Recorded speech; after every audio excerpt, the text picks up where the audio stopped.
G'day, it's Michael here from MTB Direct. Today we're looking at covering how to install some cleats on your mountain bike shoes.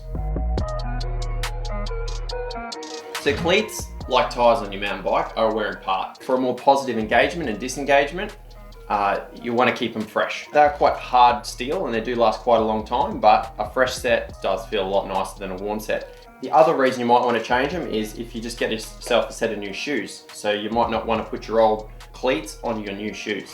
Things you're going to need to do your cleat install is your set of cleats, your shoes, some grease, a marking pen, and a 4mm Allen key. Now this is optional but recommended. I like to use some Loctite on my cleat bolt thread. Your sole actually can compress, and when that happens, your cleat bolt can get loose and then can just simply fall out. With Shimano cleats, both cleats are exactly the same. On Crank Brothers cleats, you can actually adjust the release angle by which side you put them on. So this one with 2 dots on the cleat itself, that if you run it on the left side, it means for a later release.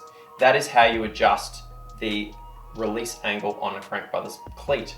The reason you would want to have a later release angle is if you're a little bit more experienced and you like to have a bit more float, which means your foot can move left and right a bit more before disengaging from the pedal.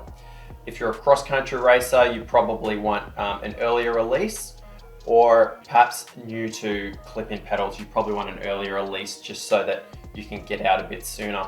Now, if you are replacing your cleat from your old shoe, what you will find is there is often a lot of dirt inside your bolt head. The best way I find to get that out is to use a small drill and just drill it out. And that works really well to just remove the old mud. The other option is you can use a pick like this. The least preferred option, but it does work, is you can just use like a 1.5mm Allen key to pick that out as well. But as you'll see now, the drill bit method works the best. Straight out. If you are installing a new set of cleats in old shoes, you will see the detents from the old cleat, which means if you're gonna put them in, if you want to try and find it like a micro adjustment, you'll find the cleat will actually just kind of automatically relocate back to the old spot, which isn't a problem if you had them in the right spot to begin with. But today we're gonna put a new set of cleats in a new set of shoes, and I'm gonna show you how to find the right spot. So what we're doing now, I'm just trying to see exactly how my feet hang. So I'm just sitting on a stool and just sort of seeing if my feet are naturally kind of pointed inwards or outwards when I relax. The reason for that is if they're slightly pointed outwards, I'm going to roll the cleats in. If they're slightly pointed inwards, I'm going to roll the cleats out so that I'm in a natural position.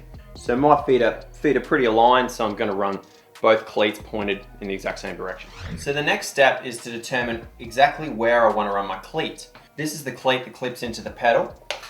It's possible to run the cleat all the way back or all the way forward and everywhere in between.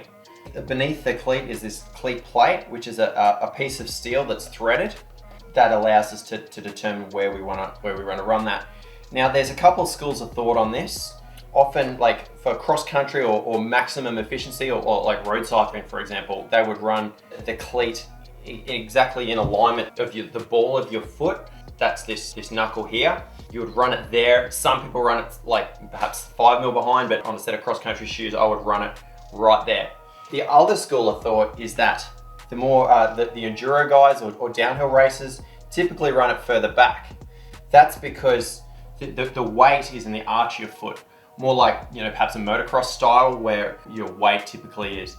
So further forward is a more efficient position, but for descending and more aggressive riding, usually the arch of your foot is a better position. Now, I typically recommend one or the other. Like I have experimented with, somewhere in the middle, but I tend to feel it's kind of a bit like no man's land. It's not one or the other. So I try to run it further forward for a cross-country position, or if it's going on if I typically do like enduro or downhill style racing, I run it all the way back. Often like your more aggressive style shoes, like these Ride Concepts here, the cleat box is intentionally a little bit further back than some of the cross-country race shoes. So for a set of cross-country shoes, what I would do is simply, with my other hand, find where the knuckle of the ball of my foot is. and then get my permanent marker and mark where that is. That's where the center of the ball is. Now then, I'm going to align that and then put a mark. So that's where I'm going to be putting most of my downward force and also lifting, and that's going to, that's how your foot's designed to work best. So it's going to reduce foot pain because it puts more load on your skeleton, less load on your soft tissues. Now in terms of alignment, left and right, as I said before, if your feet hang on a bit of an angle, that's where you'd compensate for that slightly with this. So now I'm just going to install one of the cleats and then match the other to suit. A lot of cleats are now supplied with this extra shim.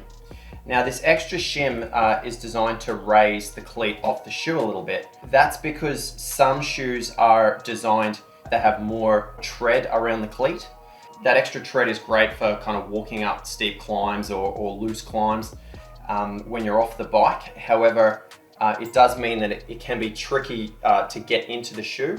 So if that is the case, you find it's really difficult to get clipped in, or it's really quite vague, that's when using a spacer like the one supplied with these Shimano pedals is good, because that just lifts the cleat a little and allows for an easier entry. Now, this is where we're going to use some grease and some Loctite. So I'm going to use a tiny bit of grease under the head of the bolt, like so, and then I'm going to use some Loctite on the thread. So I've got a Loctite stick here, same as the other regular Loctite, but it's a bit less likely to spill all over your toolbox. Now I'm just going to run this in the dead center of the shoebox there. I'm going to align it with my little pin marks, and then just going to go one, then the other, and keep going. Now, you don't have to go crazy on this, because the last thing you want to do is strip out your cleat plate. If you do, it's not the end of the world. You can take the cleat plate out, and you do get and rotate 180 degrees, and you get a second chance. That's looking pretty good to me. So now I'm just going to do the same with the other shoe, but leave it loose, and then I'm going to align it before tightening it up. Now I'm going to align the back of the shoe and just basically just make sure the cleats are in the same spot on both shoes. So you kind of see they are perfectly aligned. The only thing to consider is, because your new cleats are new, they've got no wear on them, you might want to adjust the tension in your pedals, back it off a little so you've got an easier exit. So now we've got our new cleats installed, we're ready to go for a spin. So if you found that helpful, please subscribe for more mountain bike related content. Thanks for watching.